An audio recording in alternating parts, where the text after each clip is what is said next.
என்னடா இவன் திடீர்னு ஒருத்த என்ட்ரி கொடுத்து விட்டானு. இது வரைக்கும் நாம சொன்ன பொய்யெல்லாம் நம்பிக்கிட்டு மக்கள் நமக்கு ஓட்டு போட்டுக்கிட்டு இருந்தாங்களே. ஆனா இப்ப இவன் சொல்றதெல்லாம் பார்த்தா மக்கள் மனசுக்கு ரொம்ப நெருக்கமா வேற இருக்குது.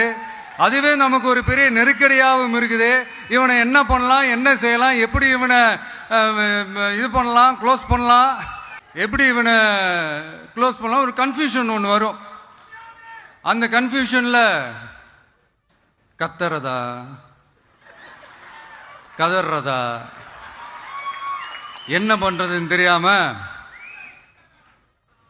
வர்றவன் போறவன்லாம் கட்சி ஆரம்பிக்கிறான்னு சொல்லி இப்படி ஏதாவது பேச ஆரம்பிப்பாங்க.